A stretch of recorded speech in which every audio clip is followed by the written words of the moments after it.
तो बोला शिव को भोला भंडारी कहेंगे, एक ही शिव है, तो एक शिव कैसे कहा जाए? ब्रह्मा के लिए कहा जाए? अगर ब्रह्मा के लिए कहा जाए तो ब्रह्मा की मूर्तियां होनी चाहिए, बननी चाहिए, बनती हैं। ब्रह्मा के मंदिर होने चाहिए, मंदिर बनते हैं? नहीं बनते।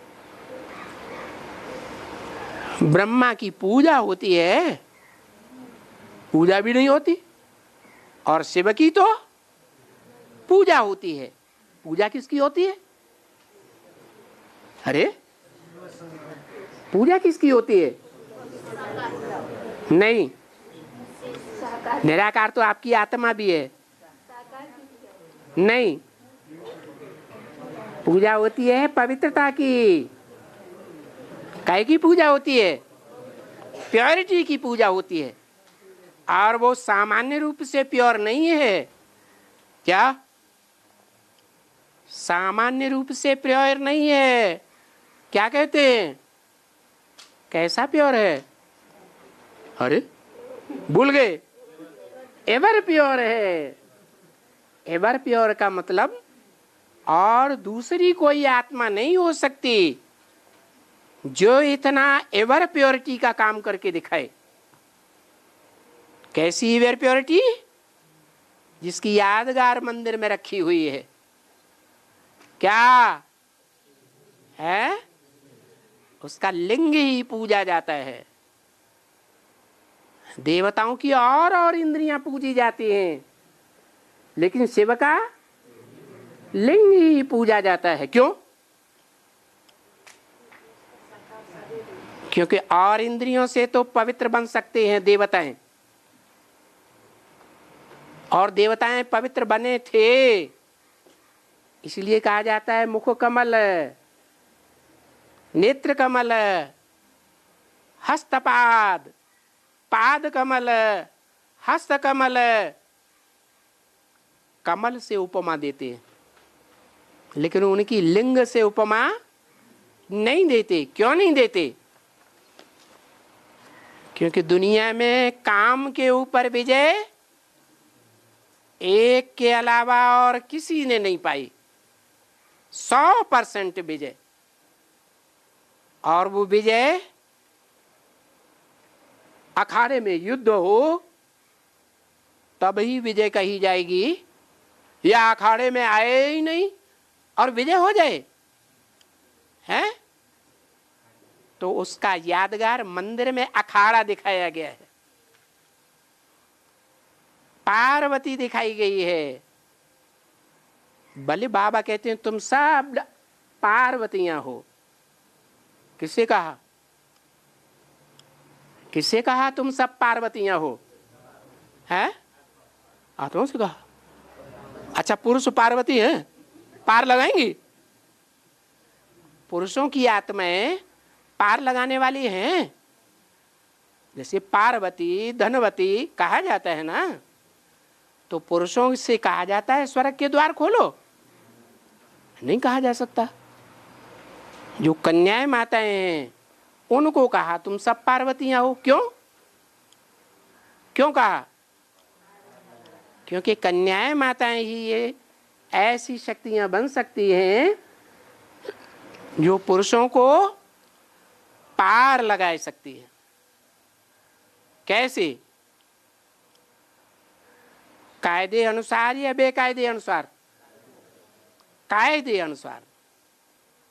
वो भी टाइम आएगा कि बराबर बराबर पुरुषार्थी रुद्रमाला के और विजयमाला के संस्कारों से एक होकर के मिलेंगे और संसार के सामने ये साबित कर सकेंगे कि साथ रहते हुए, साथ सोते हुए, एक घर में रहते हुए, खाते हुए, पीते हुए, फिर भी काम इंद्रिय पर विजय परसेंटेज में जरूर पा सकते हैं।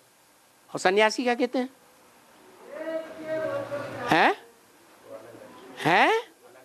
सन्यासी कहते हैं ये तो बहुत असंभव है। ये संभव हो ही नहीं सकता। और बाबा क्या कहते हैं?